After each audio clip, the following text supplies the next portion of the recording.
pouvoir commencer. Bonjour à tous. Je suis content d'être là aujourd'hui. On va pouvoir parler un petit peu de Green IT et d'une méthode simple pour réduire la consommation du parc applicatif. Je fais une petite aparté avant de commencer. C'est qu'aujourd'hui, malheureusement, le Green IT, c'est un sujet qui passe un peu à la trappe avec l'IA. Je pense qu'il y a beaucoup plus de gens qui. Enfin, je le vois aussi à la présence aux conférences. Il y a beaucoup plus de gens sur les conférences IA que sur les, que sur les conférences Green IT.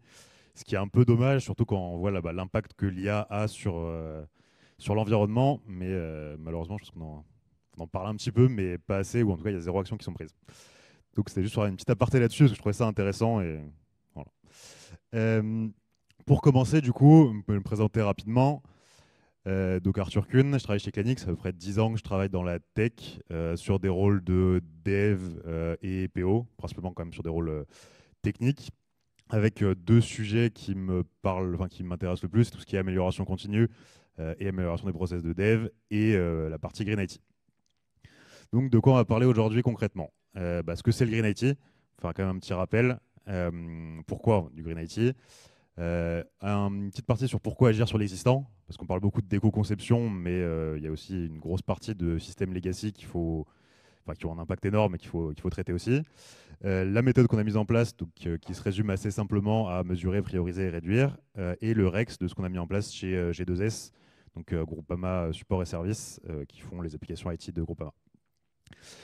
Pour commencer, le Green IT, c'est quoi? Donc, ça regroupe différentes informations. Il y a une partie sur tout ce qui est matériel, l'infra et le logiciel en lui-même. Sachant que la plus grosse partie, c'est vraiment le matériel. Et là-dedans, il y a trois piliers dans le Green IT, enfin trois piliers, trois différentes parties. Green for IT, sur lequel on va parler aujourd'hui, donc c'est vraiment réduire l'impact du numérique. IT for Green, qui est utiliser l'IT pour réduire l'impact sur l'environnement, c'est tout ce qui va être domotique, smart grid, et vraiment la technologie au service de l'environnement. Et la partie numérique responsable, qui rajoute un peu une autre dimension à juste l'environnement, c'est tout ce qui est social, éthique, et accessibilité, donc inclusion dans le numérique. Et nous, on va se concentrer aujourd'hui sur le Green for IT. Euh, Même si la fabrication, ça reste 80% de l'impact. Donc la fabrication, que ce soit des téléphones portables, des serveurs, tout le matériel qui est utile pour le numérique, ça représente 80% de l'impact du numérique. Et en tout, le numérique, ça représente à peu près 4% des émissions de gaz à effet de serre mondiales, avec une forte croissance, notamment encore plus récemment avec l'IA. Et ça représente à peu près 55 millions de tonnes de déchets par an, qui ne sont pas toujours ultra bien recyclés. Pour vous faire un peu d'historique sur le Green IT, on a commencé, en fait c'est pas récent, ça a commencé du coup il y a presque 20 ans maintenant, avec une prise de conscience initiale dès 2007, et après qui s'est enchaîné du coup avec une partie de structuration, d'intégration et de réemploi et de conception responsable. Et ça fait plus que 20 ans et c'est encore pas ultra bien intégré dans beaucoup d'entreprises.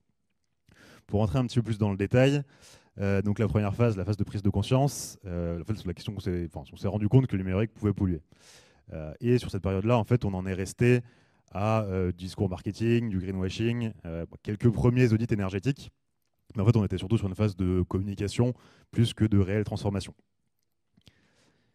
Après, on est passé, du coup, un peu après 2010, sur une phase un peu plus de structuration quand même, avec l'émergence de guides de bonnes pratiques, de bilan carbone IT et des premiers outils de mesure. Donc, c'est vraiment de pouvoir commencer à mettre en place une vraie démarche Green IT.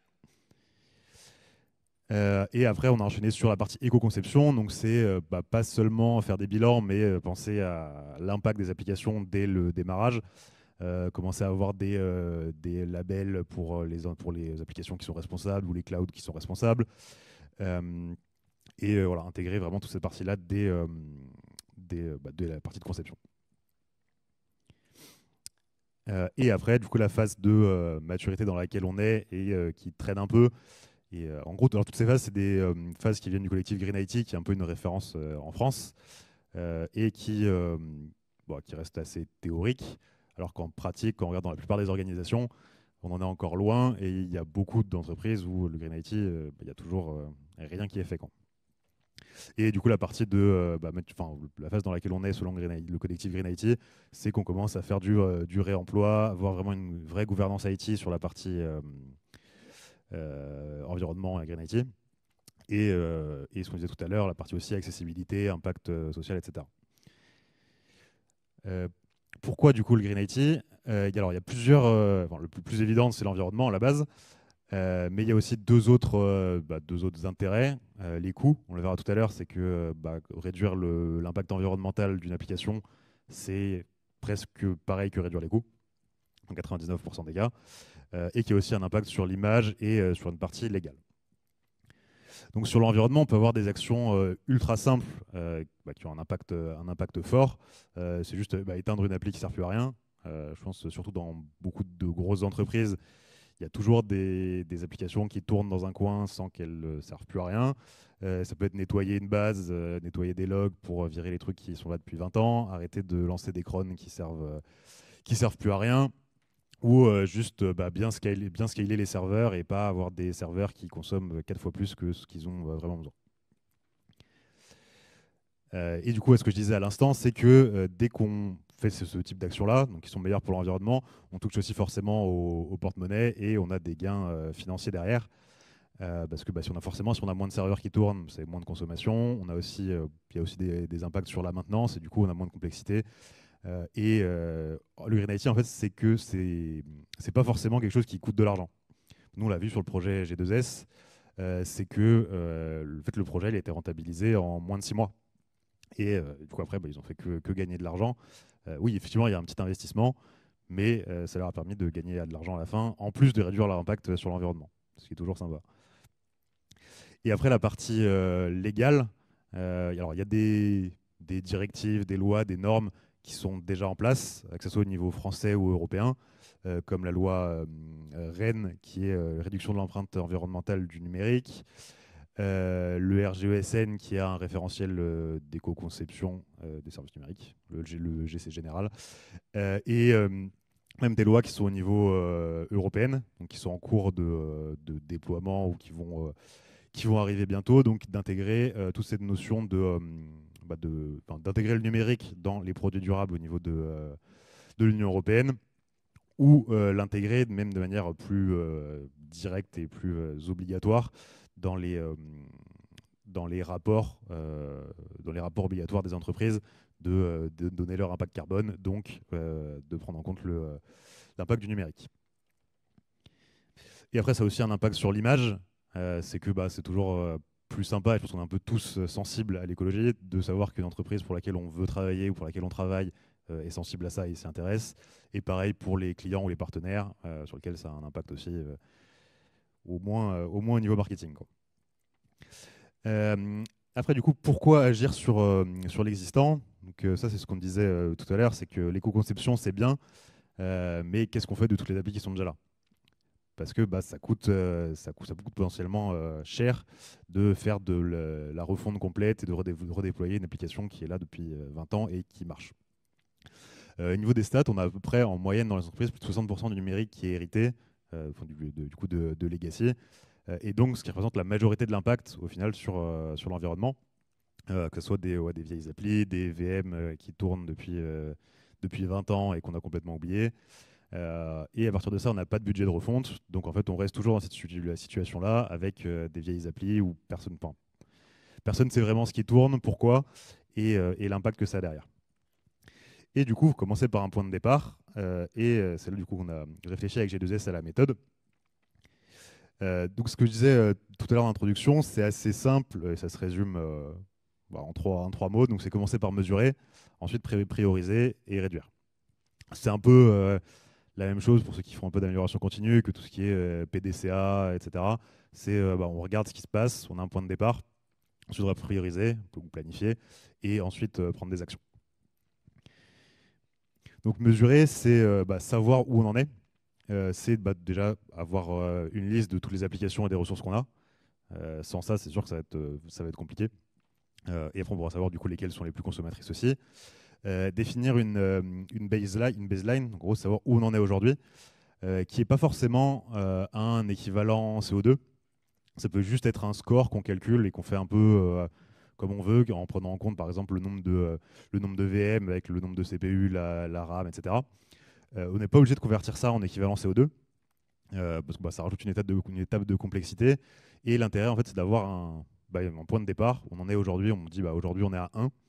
Et l'objectif, ça va être d'améliorer ce score. Donc, en fonction de comment on l'a construit, soit de l'augmenter, soit de le descendre. Mais d'avoir un point de départ et de pouvoir voir qu'on avance. Et du coup, pouvoir agir avec des données et pas juste de l'intuition en se disant ça sera sûrement mieux comme ça. Qu'est-ce qu'on peut mesurer? Ça peut être un peu toutes les mesures techniques qui existent. Donc ça peut être le temps de CPU, de mémoire, l'espace disque alloué, tout ce qui est bande passante, les VM, le nombre de VM, la taille des VM, des conteneurs, le taux d'utilisation des serveurs. Donc si on a un serveur qui a 24 CPU et en fait on n'utilise jamais plus que 12, c'est pas forcément super intéressant. Le stockage utilisé sur le stockage dispo et aussi la partie utilisation, donc le trafic et le nombre d'utilisateurs sur les applications. Comment faire pour mesurer? Alors il y a différents outils qui existent. Alors c'est que des outils qui sont open source. Scaphandre, donc qui permettent de mesurer la consommation d'énergie sur des la consommation d'électricité sur des serveurs ou des VM. Cloud Carbon Footprint, qui lui est plus axé sur cloud, donc il fonctionne avec le cloud de Google, GCP, AWS et Azure. EcoIndex, qui est plus sur une partie impact vraiment des pages web, donc dans le navigateur, qui nous fait en gros, alors soit on peut le faire via le site où on rentre l'URL et il nous sort un EcoScore, soit on peut aussi l'inclure dans la CI pour que à chaque fois qu'on déploie un nouveau truc, on sache l'impact sur le score. Et des outils qui sont pas faits pour ça à la base, mais qu'on peut utiliser. Donc c'est des outils vraiment pour faire du monitoring d'infra, comme Prometheus, ou alors le faire même presque à la main en listant les applications. Après, ça dépend aussi du nombre d'applications qu'on a. Si on en a que quelques-unes, c'est plus facile. Si on en a des centaines, voire des milliers, comme chez G2S, c'est plus compliqué de le faire à la main, quoi. Et à partir de ça, ce qu'on va pouvoir sortir, ça va être un tableau, un dashboard. Après, on peut le faire de plein de façons différentes. Ça peut être soit, comme on l'a fait chez G2S, dans une vraie application web, soit simplement un Google Sheet ou un fichier Excel qu'on met à jour régulièrement, pour avoir du coup toutes les applications qui existent, ce qu'elles consomment, et potentiellement le nombre d'utilisateurs qui est à côté, et pour savoir si elles servent encore à quelque chose ou pas. Une fois qu'on a du coup toutes ces infos-là, on va pouvoir commencer à prioriser. Voilà, ça va être un exemple assez simple, mais on va se retrouver avec différentes actions qui sont possibles. Donc, par exemple, éteindre un serveur inutile, optimiser une app en rentrant dans le code avec un gros volume d'utilisateurs, ou changer la techno d'une app avec très peu d'utilisateurs. Là, le résultat sera assez simple. C'était pour donner un exemple. Et en gros, pour calculer la priorité, ce qu'on fait, c'est qu'on fait simplement un ratio entre l'impact environnemental et l'effort qu'il faut mettre en face pour pouvoir agir. On peut rajouter aussi plein d'autres informations, qui est les risques. Si on travaille sur une application critique, on n'a pas forcément, on peut être plus frileux et du coup se dire on va commencer d'abord par des applications qui sont plus simples. Les économies qui sont générées. Pareil, voilà, si ça demande énormément de travail et en fait il y a très peu d'économies au niveau coût derrière, on peut prendre ça en compte. Et plein d'autres impacts possibles, que ce soit sur le CA, par exemple le chiffre d'affaires qui est généré par l'entité qui utilise cette application, l'impact de qu'est-ce qui se passe si on l'enlève de manière pure et dure. Alors on peut mettre pour faire des calculs presque aussi complexes qu'on veut et aussi adaptés qu'on veut à notre entreprise. Et par exemple, si on reprend notre petit exemple de tout à l'heure, donc là on a fait simple avec juste l'impact environnemental, le coût ou la complexité, on peut voir un peu, c'est un peu le coût de l'action, quoi. Et les gains en face, on peut juste faire une petite formule, on fait l'impact fois les gains divisé par la complexité, et ça nous permet de trier directement les actions à effectuer. Après, on peut le modifier aussi. Par exemple, si on se dit que dans notre entreprise, le plus important, c'est au final, c'est pas l'environnement, c'est le coût. On peut juste rajouter un facteur 2 sur le coût et ça pourra potentiellement changer la priorisation. Je parle pas mal de coûts parce qu'en fait, c'est souvent ça quand on veut initier des démarches Green IT qui fait passer le cap et souvent qui parle le plus aux managers ou aux décideurs. c'est que si on leur dit ouais, on va faire du Green IT pour faire du Green IT et pour l'environnement, c'est cool. Mais si on leur dit en plus, bah, vous allez gagner ou économiser X dizaines de milliers d'euros ou centaines de milliers d'euros par an, ils appuient plus vite sur oui et c'est parti, quoi.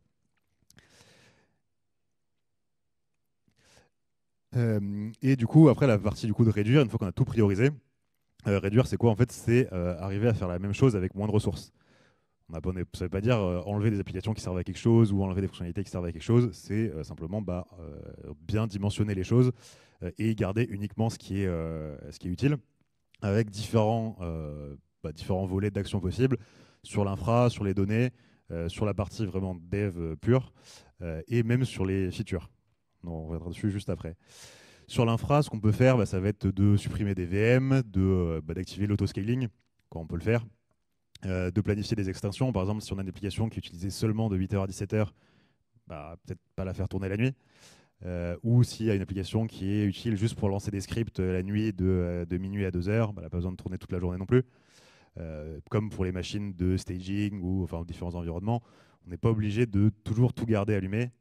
Après, pareil, si on a toute l'automatisation derrière, pour pouvoir le faire de manière simple et pas devoir les éteindre à la main, parce que sinon, effectivement, c'est compliqué. Mutualiser ce qui peut l'être, voire même simplement utiliser des clouds, des hébergeurs qui sont plus sobres. J'ai eu une conférence de Scaleway, sans leur faire de pub, qui commençait à mettre du coup sur quand on choisit ce qu'on veut utiliser comme service cloud, l'impact environnemental en équivalent CO2 de notre application et quand on passe d'une taille à une autre, ça a comme impact, et aussi en fonction du, de la zone de l'hébergement, parce qu'il y a des grosses différences en fonction de où est-ce qu'on héberge. Par exemple, en France, l'électricité est assez verte, puisqu'on a beaucoup de nucléaire, alors que je crois qu'il donnait l'exemple d'un data center en Pologne, où c'est surtout du charbon. Ça consomme exactement pour la même instance, ça va avoir un impact qui est 20 fois supérieur pour exactement la même chose. Donc ça a aussi un impact, même si sur migrer de cloud, c'est quand même un plus gros chantier. Sur les données, ce qu'on peut faire, c'est des choses qui sont assez simples. C'est nettoyer les bases de données qui ne servent plus à rien et nettoyer les logs. En plus, c'est plus ou moins obligatoire en fonction de ce qu'on a avec la RGPD. Mais on n'est pas obligé de garder des logs d'il y a 10, 15, 20 ans, parce que déjà, personne ne va jamais les lire. Et ça ne sert absolument à rien à part prendre du stockage. Et si vraiment on veut les garder, on peut les placer aussi dans d'autres types de stockage qui vont moins consommer que juste celui de base, quoi. Pareil pour les bases de données, on n'est pas forcément obligé de garder des utilisateurs qui ne sont pas actifs depuis 10 ans ou des données sur des projets qui ont plus que 10 ans.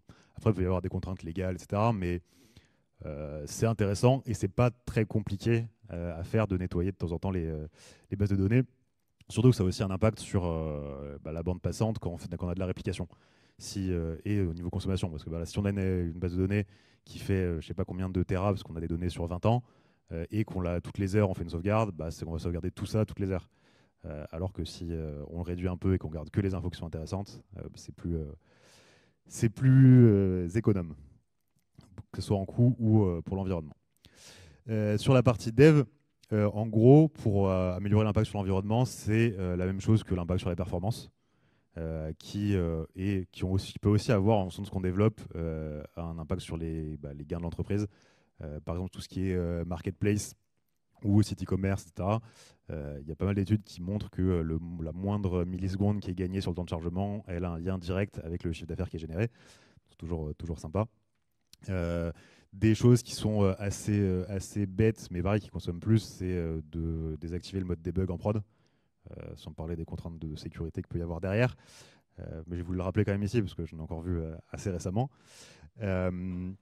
Et après, même sur la partie code, d'enlever tout ce qui est dépendance inutile, éviter de charger, donc ce qui a aussi un impact sur les performances, mais éviter de charger plein de librairies qui ne servent plus à rien quand on fait du web, par exemple. Et là-dessus, donc pour tout ce qui est web, et là, c'est pour, je crois que ça marche surtout avec TypeScript, il y a un petit outil qui est pas mal, qui est knip.dev, qui est gratuit, qui permet de lister tout ce qui est inutile dans le code, qui marche plutôt pas mal. C'est assez cool et en plus ça permet de faire le ménage et d'éviter d'avoir du code qui est ultra complexe alors qu'il sert plus à rien. Et après sur la partie feature, on n'y pense pas assez, mais aussi en fait, c'est que on va se retrouver avec des applications qui, au fil du temps, vont avoir de plus en plus de features, dont une grosse partie qui est inutilisée. Euh, Parce que ce qui peut se passer souvent, c'est que il y a un client qui une fois va nous dire ouais, on a besoin de cette fonctionnalité, c'est mis en place directement parce que c'est un gros client, sauf qu'en fait il l'utilise jamais et en fait c'est jamais décommissionné parce que voilà, on l'a mis là, on se dit peut-être que ça va servir un jour, mais c'est pas forcément le cas. Donc ce qu'il faut essayer de faire, que ce soit pour l'environnement ou même pour la complexité du code, et c'est toujours sympa d'avoir le code qui est le plus simple possible, c'est d'arriver à mettre en place, dans la mesure du possible, des outils d'analyse d'usage des différentes fonctionnalités. Ok, ça a un impact de rajouter une librairie pour faire l'analyse d'usage, mais ça va permettre du coup de détecter ce qui est utilisé, l'enlever et du coup améliorer les performances et réduire la complexité du code et tous les impacts qu'on a derrière. Et du coup réduire aussi le coût de la maintenance qui est toujours sympa. Et du coup, en fait, on va continuer de faire ça en boucle. C'est qu'on va mesurer, prioriser, réduire et remesurer, etc., jusqu'à continuer d'avancer, enfin continuer comme ça aussi longtemps qu'on veut, toujours en ayant un peu d'impact au fur et à mesure et pas essayer de faire des changements radicaux d'un coup. Bon, c'est ce qui est un peu tout ce qui est méthode d'amélioration continue ou même en mode tout ce qui est plus fonctionnement agile, d'arriver à le faire sur le long terme et pas tout changer d'un coup, ce qui ne marche pas forcément. Pour parler du coup maintenant du Rex sur G2S. Alors G2S, du coup, ce que j'ai dit tout à l'heure, c'est Groupama Support et Services. Donc c'est l'entreprise qui fait toutes les applications et qui gère l'IT donc notamment l'IT pour Groupama.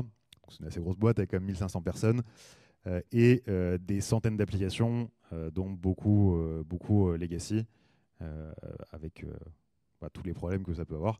Et ils avaient un objectif qui était l'objectif affiché de réduire l'impact environnemental du SI. Ça peut réduire les coûts en même temps, c'est toujours sympa. Et du coup, voilà, je suis un peu vite. Sur la première étape, du coup, c'était ce qu'on a dit tout à l'heure, c'est d'avoir une vue claire de l'ensemble. Et en fait, nous, ce qu'on a mis en place avec eux, c'est une application de scoring des applicatifs, donc une sorte de Yuka du SI, où pour chaque application, on calculait un score qu'on transformait en lettres ensuite, de A à G, donc de A à F, pardon, de A à F, comme sur les machines à laver ou sur Yuka pour savoir si quelque chose est bon à manger ou pas. Et du coup, on a commencé par faire une partie de collecte de données techniques qui était au final la partie la plus complexe. Souvent, c'est ça le plus complexe dans le projet. Surtout quand toute l'infra est pas forcément homogène. Parce que pareil, ce qui est souvent le cas sur des systèmes un peu legacy, c'est qu'on a encore des vieilles VM avec des Windows Server 2012 qui traînent et des trucs beaucoup plus récents, potentiellement dans le cloud, quoi. Donc on a fait une première étape de collecte des données, après travailler avec eux sur l'algorithme de scoring, et ensuite d'avoir un tableau de bord et un simulateur. Le simulateur, en fait, l'idée c'est de pouvoir voir l'impact sur le score en modifiant par exemple le nombre de vCPU qui était alloué à une application.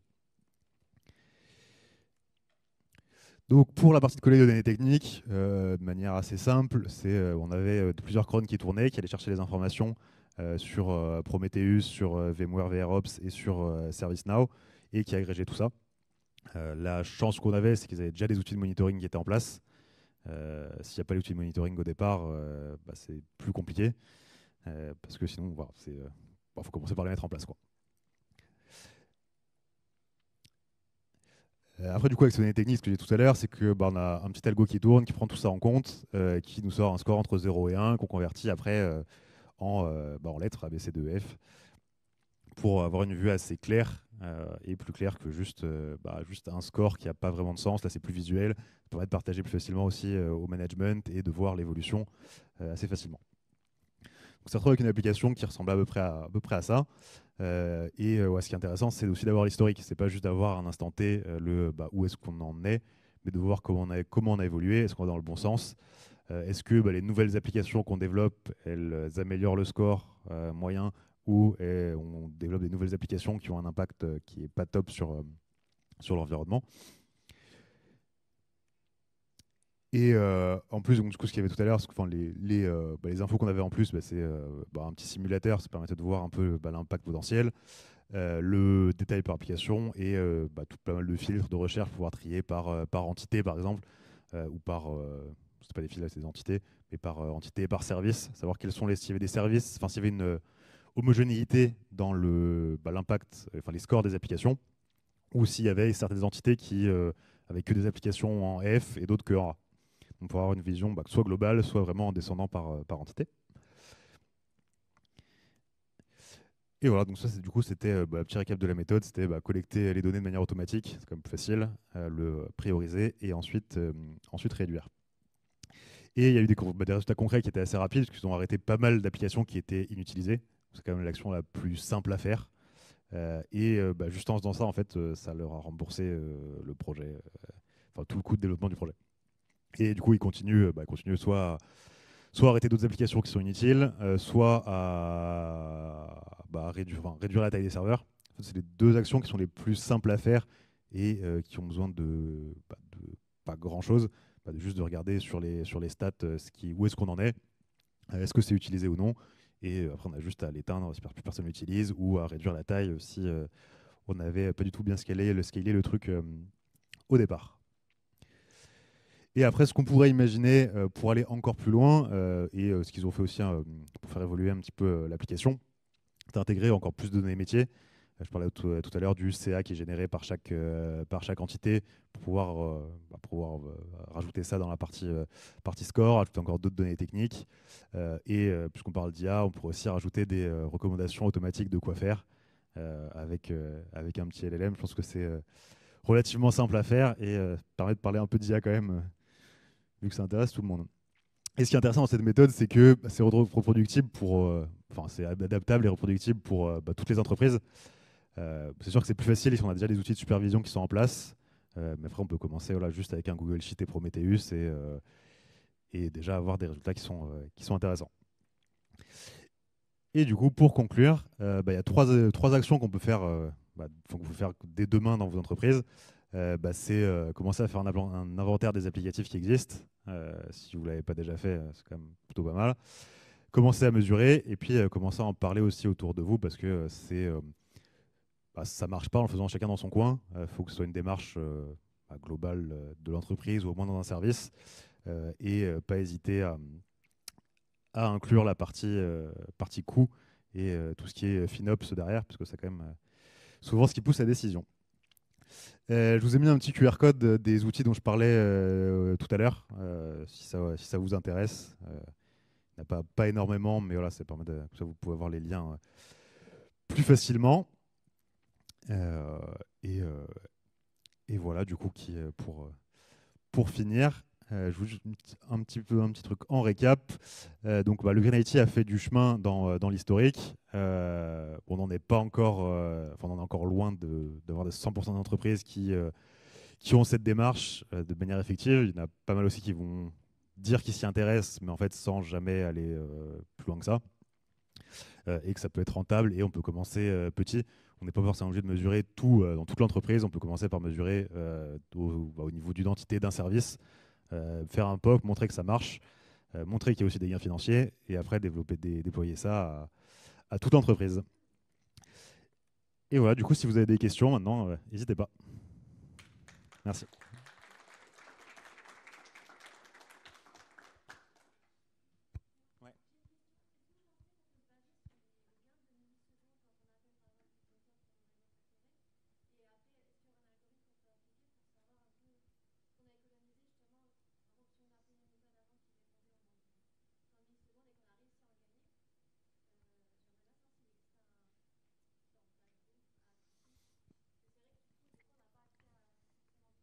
Mm.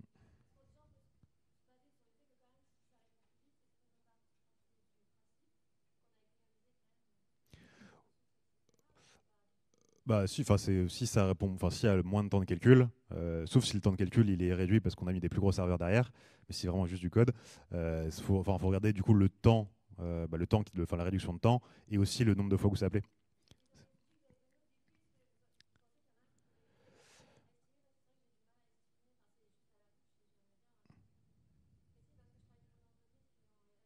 Ouais.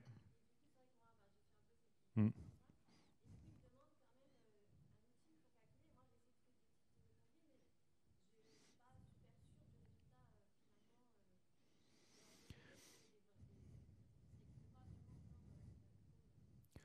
Alors, peut y avoir un algo, mais du coup, qui est assez complexe, c'est regarder ce que ça consomme sur le serveur par seconde ou par heure, et du coup le ramener en millisecondes.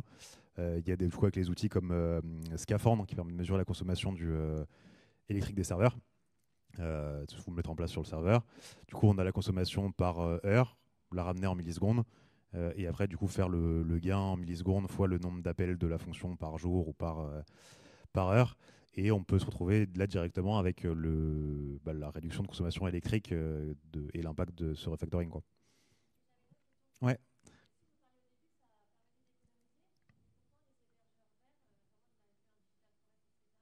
Mm.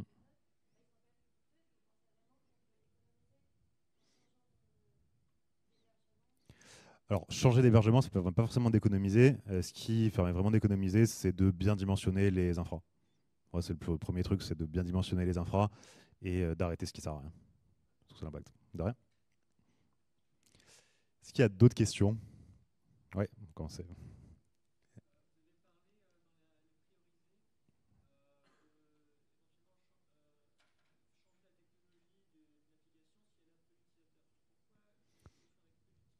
Non, en fait, c'était pour prioriser. En fait, c'était pour montrer que en fait, ça sert à rien de changer la technologie d'une application qui a très peu d'utilisateurs. Et du coup, elle était tout en bas de la liste de priorisation. Parce qu'effectivement, on s'en fiche un peu, surtout que s'il y a très peu d'utilisateurs, c'est sur un tout petit serveur et ça aura très peu d'impact, quoi. Si on n'a plus que ça à faire, pourquoi pas? Mais je pense qu'il y a d'autres trucs qui sont plus prioritaires avant, quoi. Une question, ouais.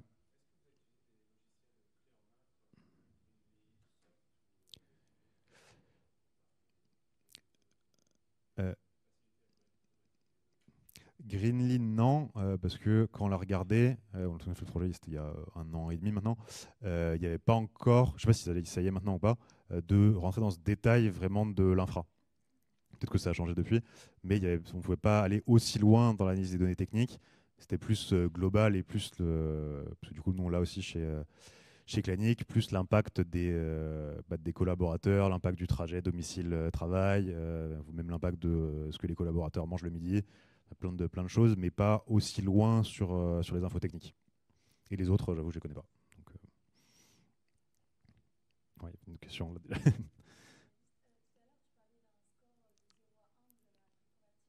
Ouais.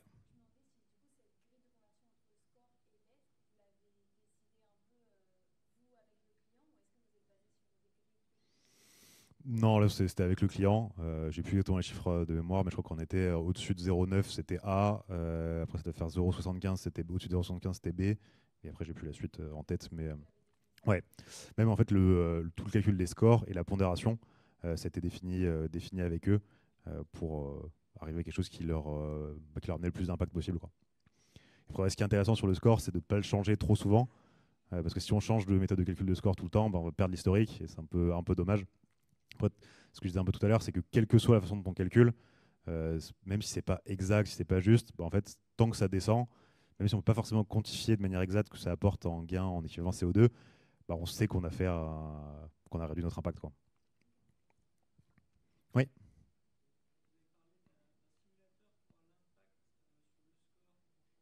Mm. Ouais. Du coup, en gros, sur l'application, on a toutes les applications qui existent, avec les ressources qui sont consommées en face.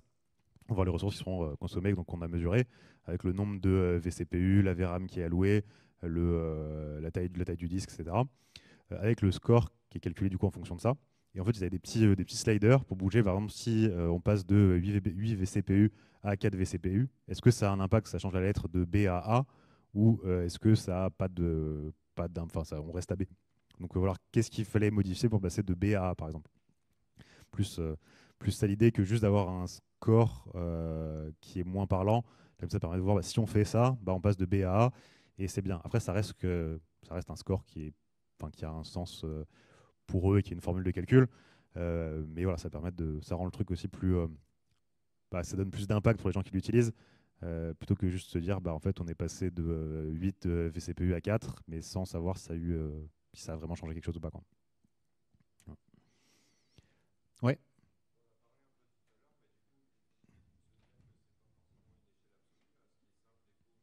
Mm.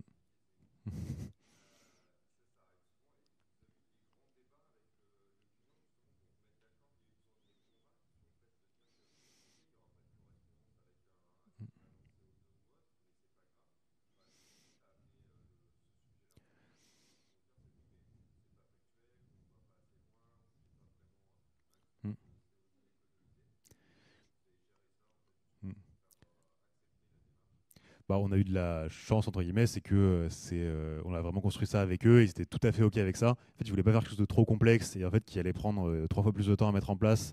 Et comme tu le disais à l'instant, c'est qu'ils sont au final jamais appliqués parce que c'est trop complexe. Et voilà, donc en fait, on n'a pas vraiment eu besoin de les convaincre plus que ça. On a eu de la chance là-dessus. Ouais. En gros, on était 3 personnes. C'était bon, en gros, un PO et 2 devs, et ça nous a pris un peu plus que 3 mois.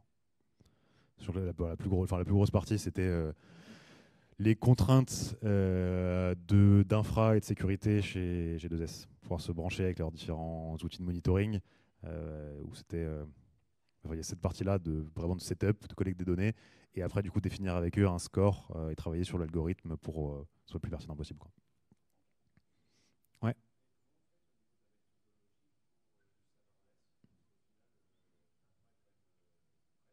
Mm. Bah, ouais. Bah, sur du serverless, on n'avait pas, enfin, nous, on n'a pas eu le cas chez G2S parce qu'ils n'en faisaient pas. Euh, Après, effectivement, on peut mesurer ce que nous, on consomme, mais pas ce que le data center consomme. C'est quoi, c'est ce que nous, on va utiliser. Après, si eux, en fait, il y a une seule fonction serverless qui tourne alors qu'ils ont 400 machines, c'est plus leur impact à eux que. Enfin, nous, on peut pas faire grand-chose dessus, quoi. Donc voilà, on est resté. Moi, je ferais que, enfin, si t'es sur serverless, en fait, je mesurais juste le temps enfin, le temps en minutes de CPU, enfin, en minutes de CPU qui sont utilisées. Et voilà, quoi. S'il y a encore d'autres questions, bah. Ouais, ouais.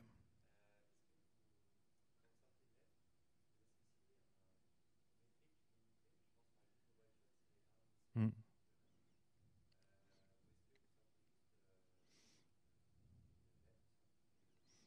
Ouais, là, on sortait juste une lettre sans plus d'explication. C'est pour rester assez simple. Après, effectivement, si on voulait aller plus loin, il faudrait pouvoir transformer bah, les scores qu'on a en équivalent CO2. Et après, on pourrait mettre bah, un équivalent en temps de trajet, enfin de X kilomètres en voiture, en avion ou ce qu'on veut. Ce qu'ils font d'ailleurs sur Scaleway, si je dis pas de bêtises, c'est qu'on peut choisir et quand on change de taille de serveur, il nous dit bah, ça représente 10 000 kilomètres en voiture par an ou des choses comme ça. Faudrait le faire, on pourrait le faire. C'est juste que ça rajoute une étape de complexité de bah, transformer les valeurs des infos cloud en équivalent CO2, qui est assez complexe si on veut prendre tout en compte et où est-ce qu'on s'arrête, enfin, et de savoir où est-ce qu'on s'arrête entre ce qui est à la charge du data center et la nôtre, parce qu'après est-ce qu'on prend tout l'équivalent CO2 juste de la consommation électrique, ou est-ce qu'on prend aussi toute la partie fabrication. Si on commence à prendre vraiment tout en compte, ça devient bah, beaucoup plus complexe, plus pertinent, enfin plus proche de la réalité, mais bah, beaucoup plus complexe et bah, du coup plus difficilement applicable, ou en plus de temps, quoi. Une autre question, ouais.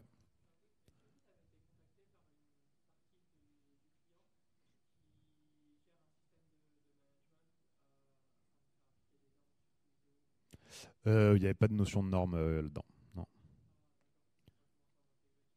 Je pense qu'il doit en avoir, mais enfin, c'est pas spécialement le sujet de ce truc, de ce projet-là, quoi. Ouais.